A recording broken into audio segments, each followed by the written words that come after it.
En l'espace d'une seule décennie, le rêve de la propriété s'est transformé en mirage pour des millions d'Européens. Regardez autour de vous. Les grues s'activent, les immeubles sortent de terre, et pourtant, se loger n'a jamais été aussi difficile. Le constat est brutal, implacable. En 10 ans, le prix moyen d'un logement en Europe a explosé de plus de 55%. Dans certains pays, cette hausse dépasse l'entendement, franchissant la barre des 100, voire des 200%. Ce n'est pas une simple fluctuation de marché, c'est un séisme social. Des familles entières sont désormais exclues de l'accès à la propriété, repoussées toujours plus loin des centres urbains.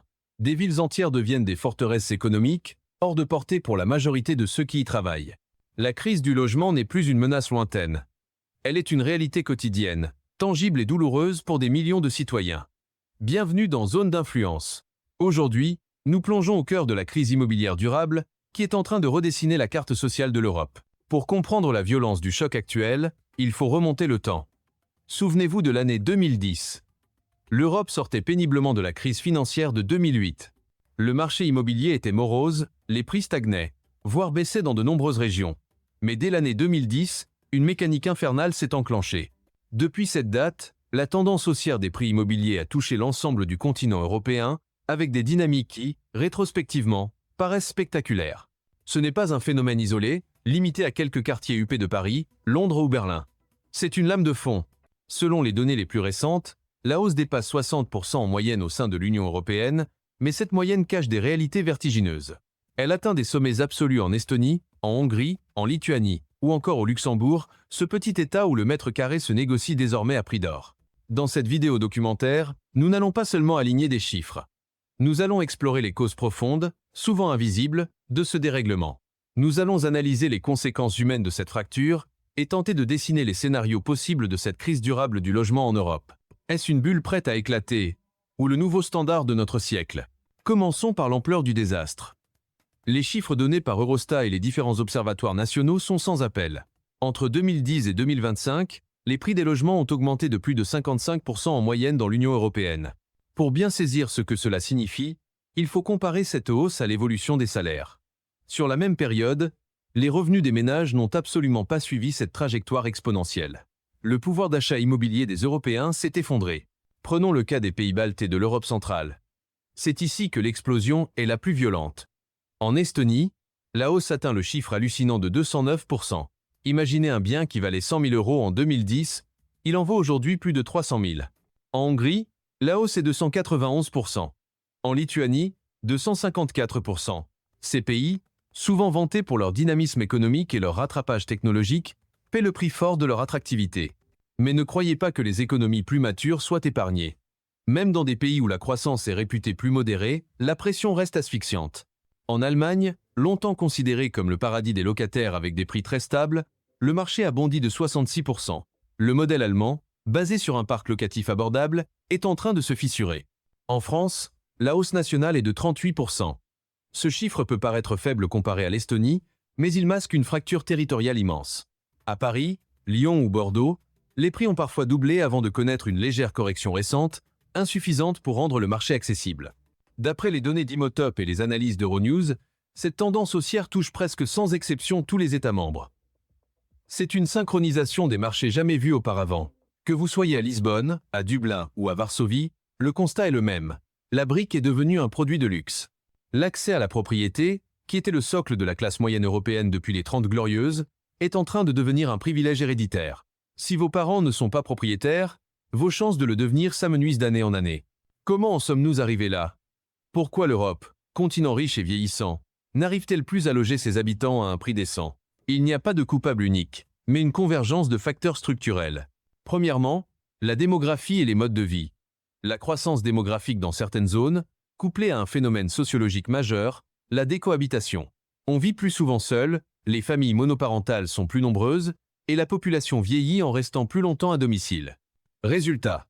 Pour une même population, il faut plus de logements qu'il y a 20 ans. À cela s'ajoute l'essor du télétravail depuis la pandémie. Ce changement a rebattu les cartes. Les cadres urbains cherchent plus d'espace. Une pièce en plus, exerçant une pression nouvelle sur les banlieues et les villes moyennes, exportant l'inflation immobilière hors des métropoles. Deuxièmement, la pénurie de logements neufs. C'est le moteur principal de la hausse.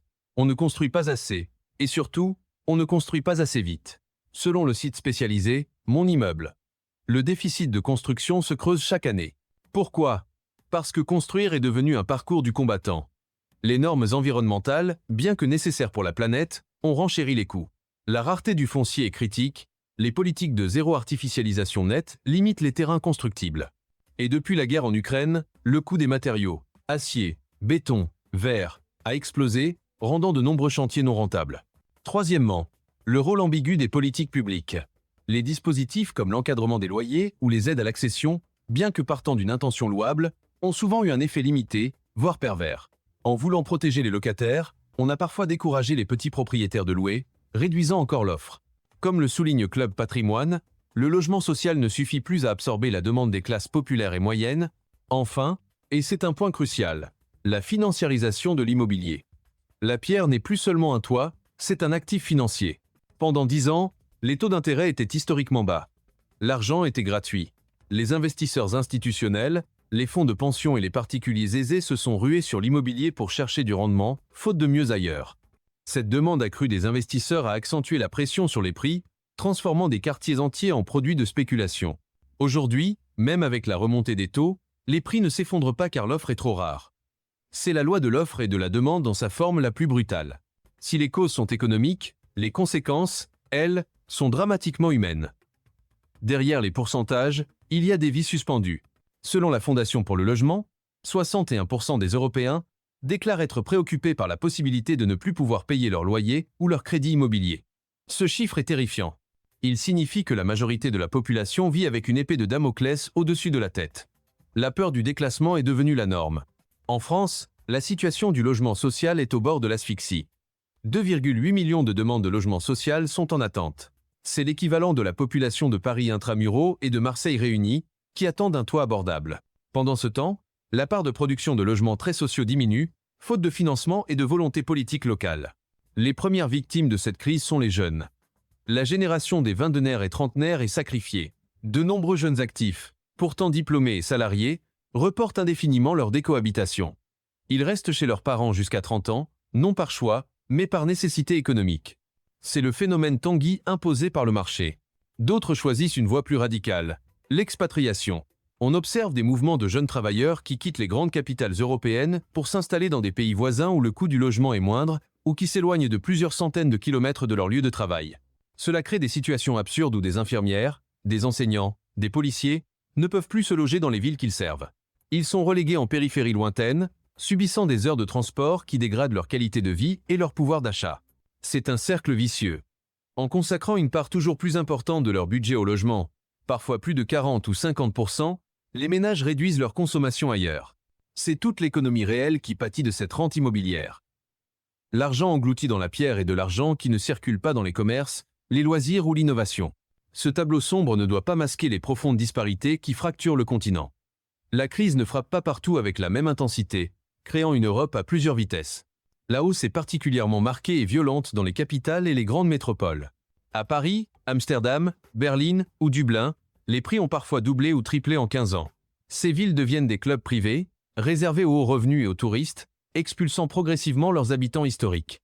C'est le phénomène de gentrification poussé à son paroxysme. Comme le rapporte l'Écho du mardi, ces métropoles concentrent l'emploi et la richesse, attirant toujours plus de monde, alors que le stock de logements y est physiquement limité. À l'inverse, certains pays ont connu des trajectoires différentes, bien que minoritaires. Des pays comme la Finlande ou Chypre ont connu des baisses ponctuelles ou des stagnations. Mais attention, la tendance globale européenne reste massivement haussière. Ces exceptions confirment souvent la règle. Là où l'économie ralentit, l'immobilier suit. Mais la fracture la plus inquiétante est celle qui se dessine entre les pays économiquement performants et les pays plus modestes, ou au sein même des pays. En Europe de l'Est, le rattrapage des prix a été fulgurant, souvent plus rapide que la hausse des salaires locaux. À Prague ou à Bratislava, il est désormais plus difficile pour un local d'acheter un appartement que pour un Berlinois à Berlin, rapporté au salaire moyen. Les écarts territoriaux s'accentuent. D'un côté, des métropoles superstars intouchables. De l'autre, des zones rurales ou des villes moyennes en déprise, où le logement est peu cher mais où l'emploi manque. Et entre les deux, un immense no man's land, où la classe moyenne tente de survivre. Cette fracture territoriale est le terreau de colère sociale et politique majeure, comme on l'a vu avec divers mouvements de contestation à travers l'Europe. Face à ce mur, que font nos dirigeants? L'Europe est-elle impuissante? La prise de conscience est réelle, mais tardive. La Commission européenne prépare un plan pour le logement abordable. C'est une première, car le logement est traditionnellement une compétence nationale, pas européenne. L'idée est de coordonner les efforts, de financer la rénovation thermique et de soutenir la construction. Selon la Banque européenne d'investissement, il faudrait injecter des milliards pour combler le retard. Mais les solutions proposées restent souvent limitées face à l'ampleur titanesque du phénomène. Les banques et les institutions financières tentent de s'adapter. Elles injectent des capitaux, proposent des prêts à plus longue durée. On voit réapparaître des prêts sur 30 ans, voire plus dans certains pays. Mais allonger la durée des prêts ne résout pas le problème du prix facial du bien, cela ne fait qu'augmenter le coût total du crédit pour l'acquéreur. Au niveau local, les maires et les gouvernements multiplient les dispositifs. L'encadrement des loyers est testé dans de plus en plus de villes. La construction de logements sociaux est relancée par endroits. Des villes comme Vienne en Autriche, souvent citées en modèle, parviennent à maintenir des loyers modérés grâce à un parc public massif. Mais ce modèle viennois est le fruit d'un siècle d'histoire et ne se duplique pas en quelques années. Comme le souligne Club Patrimoine, ces mesures montrent des effets ponctuels mais insuffisants. Construire prend du temps. Entre la décision politique et la remise des clés, il s'écoule souvent 5 à 7 ans. Le temps de l'immobilier n'est pas le temps politique. De plus, une contradiction majeure persiste. Les propriétaires actuels, qui sont aussi des électeurs, n'ont pas forcément intérêt à ce que les prix baissent, car leur patrimoine en dépend. C'est le paradoxe politique du logement. Tout le monde veut des logements abordables pour acheter, mais personne ne veut que la valeur de sa propre maison diminue. Ce conflit d'intérêts paralyse souvent les réformes audacieuses. Alors, que devons-nous retenir de cette plongée dans la crise immobilière européenne? Il ne faut pas se voiler la face. La crise du logement en Europe n'est pas un épisode temporaire, une simple fièvre qui retombera avec la baisse des taux d'intérêt. Non, elle est durable, profonde et structurelle. Elle est le résultat de 30 années de politique d'aménagement, de choix économiques et d'évolution démographique.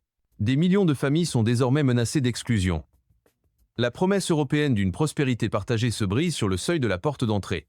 Les villes, autrefois lieux de brassage et d'opportunités, se transforment en marchés inaccessibles, en ghettos pour riches ou en dortoirs pour pauvres, sans entre-deux. La Fondation pour le logement nous avertit. Le mal-logement est une bombe à retardement social. Et maintenant, la vraie question, celle qui doit nous hanter. L'Europe sera-t-elle capable de répondre à ce défi? Allons-nous vers une société de rentiers, où la naissance détermine le toit que l'on a au-dessus de la tête? Ou assisterons-nous à un sursaut politique majeur, capable de considérer le logement non plus comme un produit financier, mais comme un droit fondamental? La réponse à cette question déterminera la stabilité de notre continent pour les décennies à venir. Si nous échouons, nous assisterons à la montée d'une fracture sociale sans précédent, nourrissant les populismes et les ressentiments. C'est un sujet complexe, vital, et nous continuerons de le suivre de près. Si vous voulez comprendre les véritables enjeux de la crise immobilière qui redessine le visage de l'Europe, au-delà des simples titres de journaux, c'est ici que ça se passe. Abonnez-vous à Zone d'influence. Activez la cloche pour ne rien manquer de nos prochaines analyses. Et vous, dans votre ville, dans votre pays, comment vivez-vous cette hausse des prix? Dites-le nous en commentaire, le débat est ouvert. À très bientôt.